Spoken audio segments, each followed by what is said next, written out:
use. So your outer ear is obviously outer ear. So this is your earlobe down here. It's also called your pinna, but you don't have to remember that. You can just call it earlobe. And then ear canal is this part. So it's different because you have an ear canal, but then you have an auditory tube here, and people get those mixed up. So I'll come back to that later. So outer ear, bloop, bloop. So the sound, your ear is kind of shaped like a funnel, so the sound comes in and it funnels it, tries to direct it through here. And then this is usually sitting in here. Whoops, try to do that upside down. So this is your eardrum. Better word is your I call it your tympanic membrane. You can also call it your tympanum.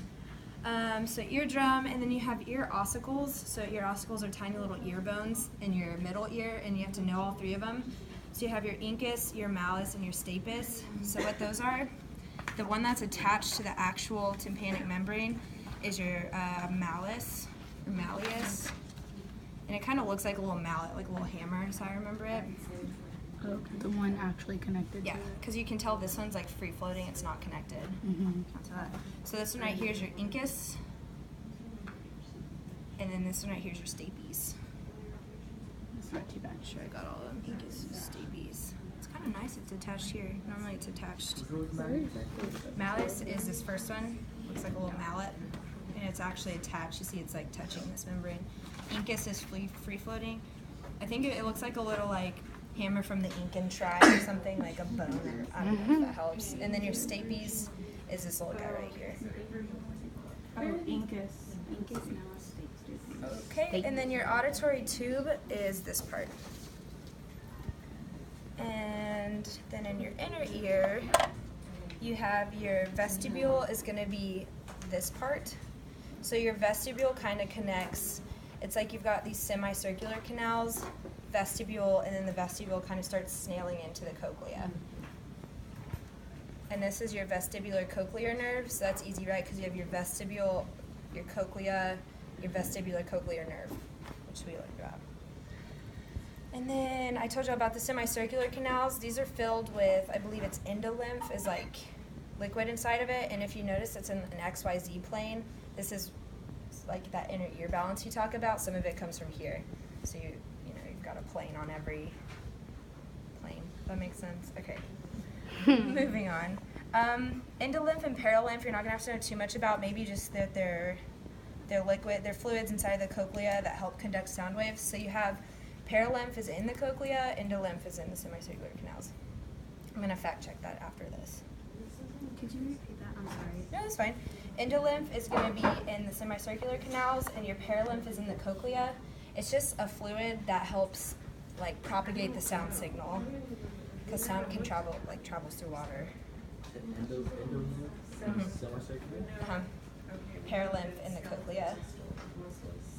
And then your oval window is right here. So the oval window is what sorry, this ear's a little different than what I normally teach. It's what the stapes attaches to. So oval window is here. You know what? No, this is different, sorry, because this is really different. Your oval window is right here on the stapes. Normally it's connected to this, which is, this model's different, but that's cool. So it's shaped like an oval, so that's nice. Oval window. So the stapes is the... It's like the stapes is this little like bell-shaped part The whole... Okay. on top of this oval window. Let me grab another ear model if you want to pause your video real quick. I'm just going to keep going because then it'll be 2 videos. Oh, okay. It's Thank you. Wow, we don't have any... a brief intermission. That's a shame. Okay, well, never mind. Sing a song. No, we don't sing. Oh, you have one. We don't do that. Okay, sorry. This is how we normally teach it, which is why this is super weird. So this bone right here is the stapes. It's called that because it's shaped like when you... I'm not in a question. When you ride horses, the little like straps you put your foot in. Stirrups, thank you. It kind of looks like stirrups, and in some worlds, stapes is Italian for stirrups. I just made that up, but it's something like that. So this is your stapes, and your stapes sits on top of the round window, or the oval window. So you can kind of see it here. Oval window. Are you going to be using that one for the practical? Probably, because you see the stapes is. So so weird that they did that. Anyway, please ignore that. Just I know the like this stapes one. has the hole in the middle. Stapes is usually not connected. So stapes, the oval window is under the stapes, and then your round window is right here. So if you look on here, your oval window is right here. Typically the stapes is supposed to be on it like that. So oval window, round window. And you can tell by the shapes. Sorry, I told you y'all were my guinea pig group. It's okay. So how would you hold it if it was like? Because I just put oval is like the round window is above the oval. So how do I orient it to?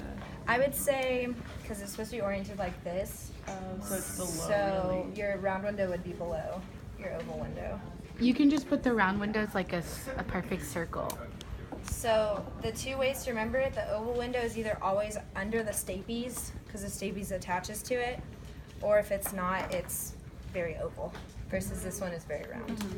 And kind of what's going on, the purpose of it is when your ear bones, like the sound comes in and starts to make the ossicles vibrate. I may not be holding this right, but it starts to like tap this part kind of and cause vibrations to go into the cochlea. And this part is just helps propagate the sounds through, because you're vibrating this, like putting some pressure, so this kind of helps like relieve some of that pressure. There's a good video on it if you ever want to see it. And then the sound's going to travel through here. Something really cool in here happens, but I won't get into it. And then it goes, sends that signal, transduces it through the nerve, and this is what goes into your parietal bone, temporal bone, and that's where you perceive your sound. So oval window, round window. Malleus, incus, stapes, like the stirrup, or on this one you can see it's not connected. Stapes. Do y'all have the tympanic membrane? No? That's really exciting. Okay. Any questions? We go over the was eardrum parts again. So the malleus is directly connected to Right. the eardrum. Malleus malleus. And then incus, ignore this part. Incus is like this little pointy thing. It's this whole bone, it's connected to the malleus. So Okay. incus, and then stapes, Okay. or stapes. Good. Keep Gosh. moving. Wish we could redo that video, that was rough. It's okay. Alright, any questions? Let me double check and go in, because in the semicircular canals.